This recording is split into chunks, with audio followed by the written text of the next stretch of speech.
So yan mga kabiyaya, panoorin po natin to mga Kadaberkads, itong pahayag ng TVJ sa pagbawi na nila ng kanilang titulong Itbulaga sa mga tulongges na mga tao.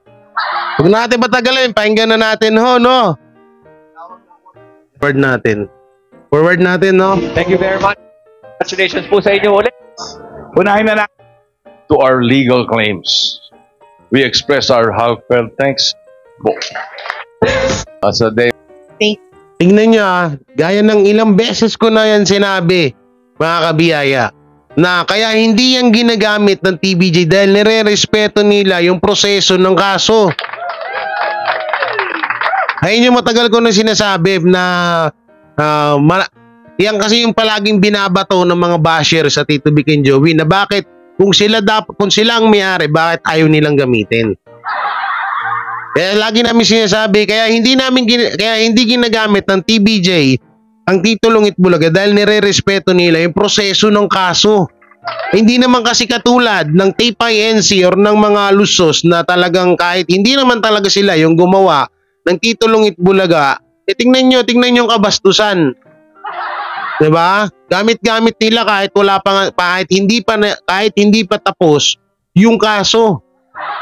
Ganyan hindi namin sila hinangaan. Mas hinangaan namin ng Tito Vic and Joey dahil sa respeto na ipinaano nila, na pinapanatili nila sa kanilang samahan. Okay, tuloy natin. Porket ni-register nila at hindi alam ng TVJ, sa kanila na yun. Di ba lang mga nag-isip? Mabait kami. Wala ito nung pinatitigil kami. Dahil ano man ang rason nila, pinatitigil kami. At madaling salita, pinaalis kami sa programang minahal namin ng 4 na dekada. Sa programa, sa TV show na aming pinaghirapan. Create, dugo, pawis, tapos bigla ka lang sasabihan na salis ka na. Kayo. Sakit.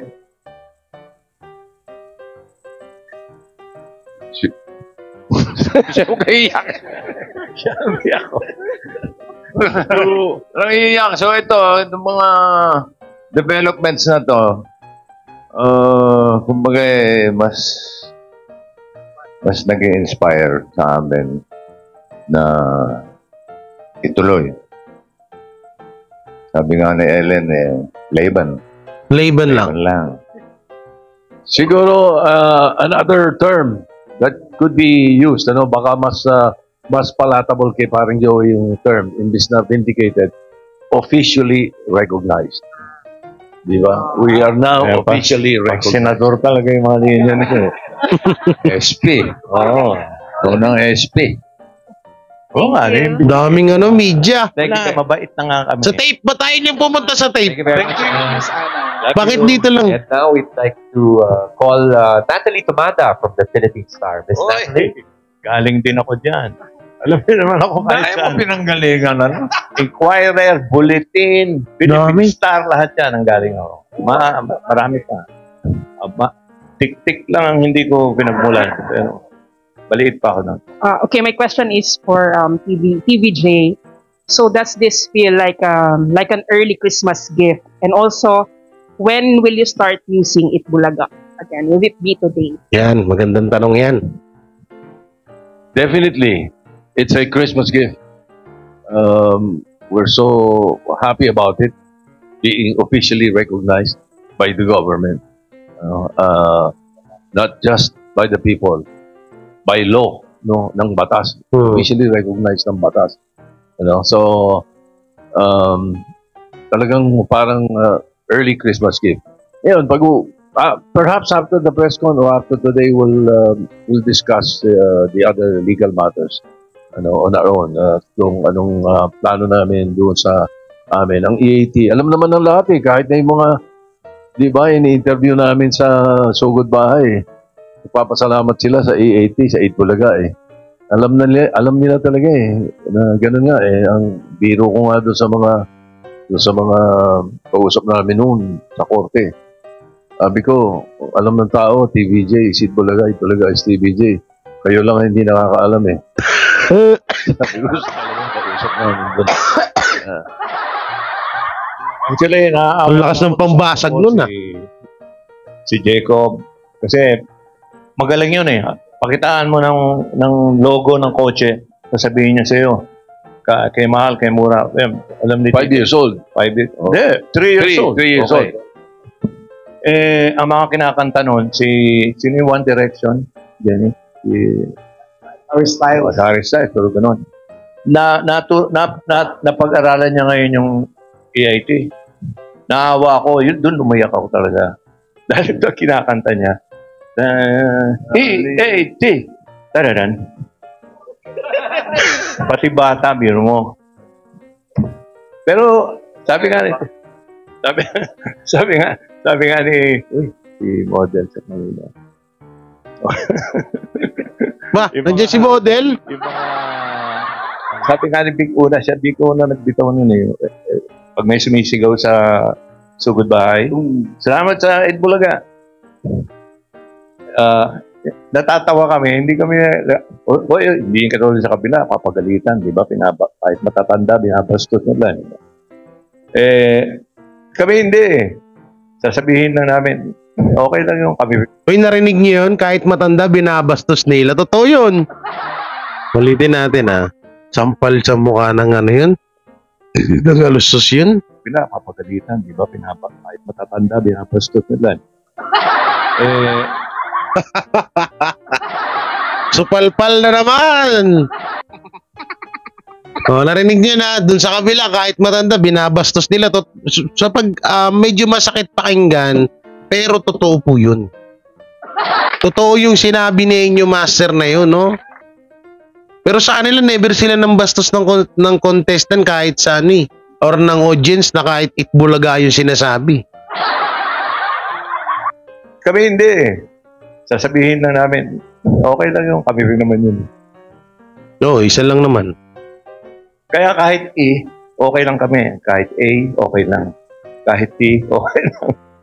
Kami pa rin yun. Pag nakita niyo yung mga pagmumukha namin ito, yun na yun. So, kailan daw gagamitin, attorney?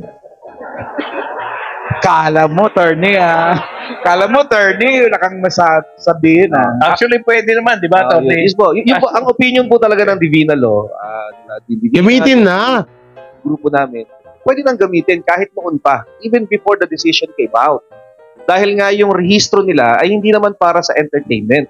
Ang rehistro nila ay para sa merchandise. Merchandise. Sabi ni Dito Sen. Pero sila ang pumili eh. Si TVJ yung nagparaya.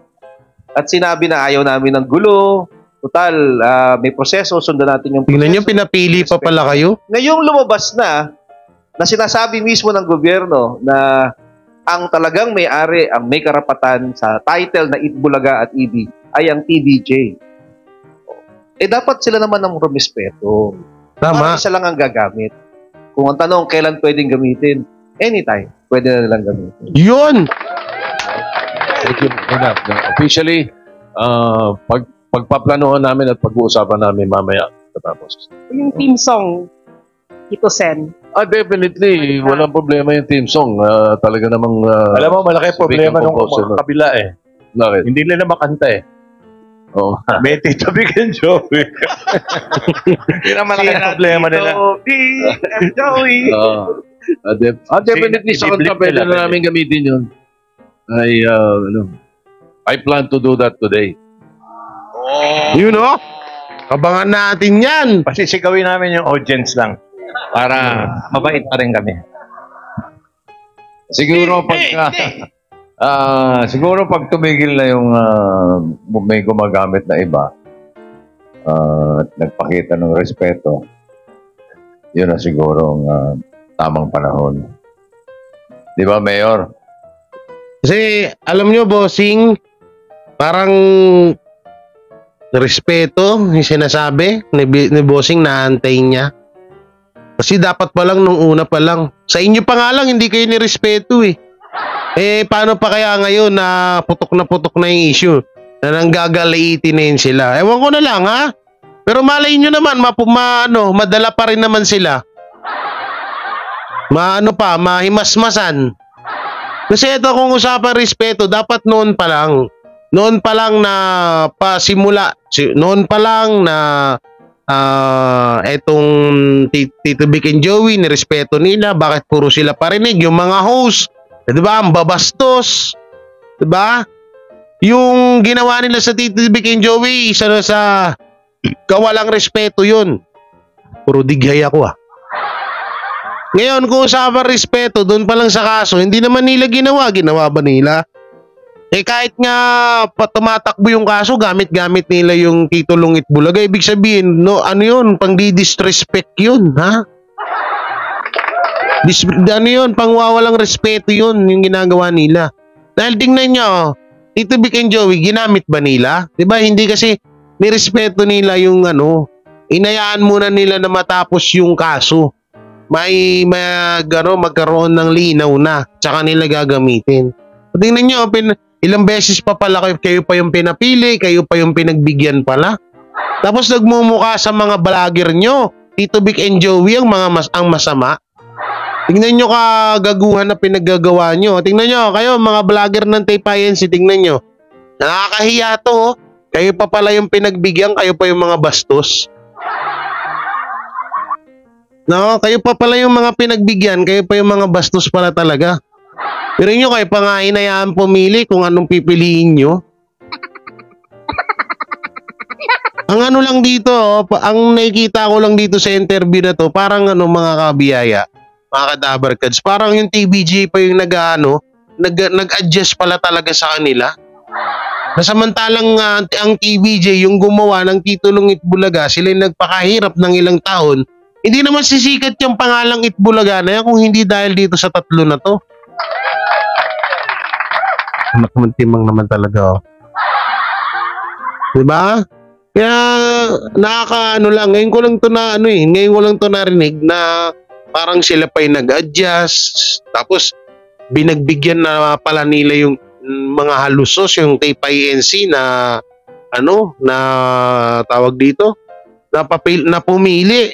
Diba? Tapos ngayon, ewan ko na lang kung kapakapalan na lang talaga to ng mukha kung hindi nila gagawin to.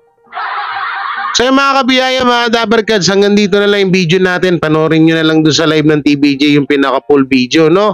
So yun, anong masasabi nyo sa mga komento na to? Sana gamitin na nila ngayong araw itong titulong Itbulaga or kaya bukas o kaya sa susunod na araw para mas lubusan na tayong sumaya. Gamitin na nila ang titulong Itbulaga. Hindi na tayo paputol-putol na EAT na yan, no? Ngayon, dahil alam naman na ng lahat ng buong sambayan ng Pilipino na TVJ is Itbulaga, Itbulaga is TVJ. So yun, ingat po kayo palagi and peace and bye-bye. Sila ang TVJ Defenders. Pagtatanggol ang katotohanan sa mga bashers. Tunay ang kanilang dala, katotohanan talaga. Ano mang sabihin nyo ay di yan sa kanila uubra. Mga salita nyo na di katotohanan. Sila ang patunay na merong katotohanan. Wala silang kinatatakutan, basta nasa tama kanilang paglalaban. Ang TVJ ay kanilang susuportahan. Sila ang defenders na laging nasa likuran.